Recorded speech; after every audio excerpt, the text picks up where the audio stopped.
오늘 신문입니다. 세월호 국조특위가 60일간 진행됐지만 함께 일한 건 단 8일 뿐이었습니다. 성과는 당연히 없었죠. 조선일보에선 이 같은 국회 문제점을 지적했습니다. 국민을 위해 입법 활동을 하는 것이 목적인 국회.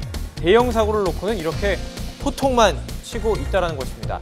사고 발생 후에 반짝 법안들을 쏟아내고 생색을 내곤 있지만 시간이 지나면 나 몰라라 한다는 것이죠.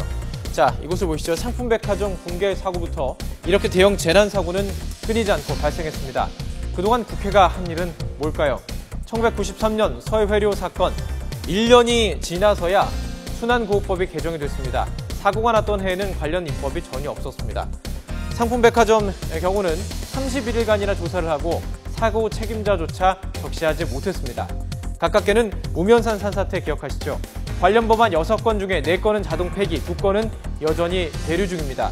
이렇게 국회는 과거 참사에서 서로 내탓만 하다 진상규명 대책 이런 것들은 하나도 하지 못하고 부실했다라고 지적하고 있습니다. 일본의 경우는요, 원전 사고 후에 여야의 만장일치로 조사위를 꾸렸습니다. 미국도 카트리나 참사 때 정부와 상하원이 초당적으로 협력을 해서 1년 만에 재난 대응 과정을 완전히 바꿨습니다. 우리는 어떻습니까? 마치 정책이 목적인 것처럼 무조건 싸우고 보는 것 해답일까요? 자, 중앙만평으로 함께 보시죠. 싸움만 일삼는 국회, 이번 재보선에는 어떤 결과로 나타났을까요? 이렇게 한 명이 KO를 당해 누워 있습니다. 선거 결과가 새누리당의 압승으로 나타나면서 청코너 새정치민주연합은 이렇게 누워 있습니다. 그렇다고 홍코너 새누리당은 좋아할 것은 없어 보입니다. 강력 펀치를 날린 사람은 민심을 나타내는 심판이었으니까요. 자, 다음번 선거의 링에서 이 민심의 주먹이 어디로 향할지는 아무도 모르기 때문입니다. 국회를 바라보는 국민의 눈은 더욱 날카롭고 이 주먹은 더욱 뜨거워질 것입니다. 자, 다음은 에볼라와 관련된 기사 살펴보겠습니다. 세계가 떨고 있다는 것입니다. 에볼라의 전염 속도가 아주 무섭습니다. 감염자, 사망자 사상 최대를 기록하고 있습니다.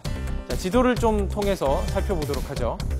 과거에는 이렇게 동아프리카 지역에 주로 발생을 했었습니다. 그런데 올해는 서아프리카 지역에서 창궐 하고 있습니다. 에볼라 바이러스의 모습을 좀 볼 텐데요. 자, 이 사진입니다. 이 에볼라 바이러스에 감염이 되면 눈이 났고 입에서 또 장기에서 출혈이 생기고요. 오한, 고열, 멀미, 근육통으로 앓다가 혼수 상태, 또 뇌출혈로 숨지는 아주 무서운 질병이죠.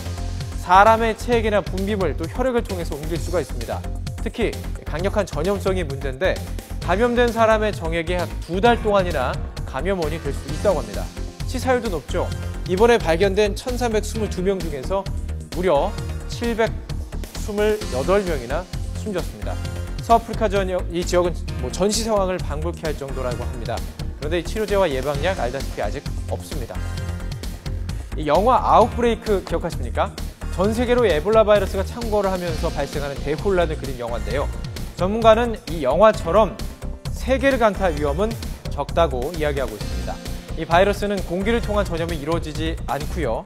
생활 습관이 국가마다 다르기 때문이라는 것인데요. 이 서아프리카 지역은 시신을 만지거나 병을 옮기는 주범이죠. 박쥐를 끓여 먹는 문화가 있다고 합니다. 주위에서 나쁠 것은 없겠죠. 여행 다녀오실 때는 항상 건강 체크하시고요. 청결 주의하시는 것이 좋을 것 같습니다. 자, 다음 기사입니다. 한겨레 기사인데 요즘에 여름 휴가와 방학을 맞아서 성형수술하는 분들 많죠. 그런데 이 병원에 심장세동기 있나 확인하셔야 될 것 같습니다. 최근 성형수술 중에 환자가 사망하거나 위급한 상황이 늘고 있는데 보건복지부 자료에 따르면 전체 성형외과 80%가 심장세동기, 제세동기 없었다고 합니다. 더구나 성형외과가 몰려있는 강남에서는 99%나 없었다고 합니다. 요즘 대사증후군 환자가 늘면서 관공서나 사람들이 많이 모이는 곳에서는 이 심장 제세동기 갖추는 상황인데요.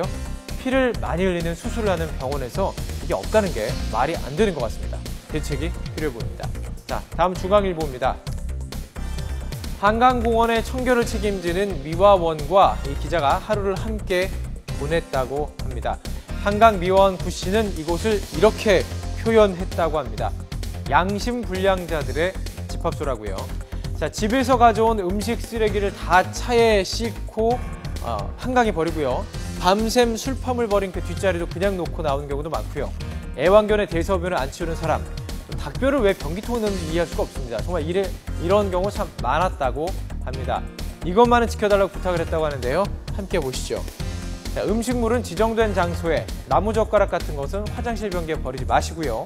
애완경 대변, 주인이 책임을 져야 할 것 같습니다. 쓰레기통이 찼다면 통 주위에 가지런히 모아놓으시고요.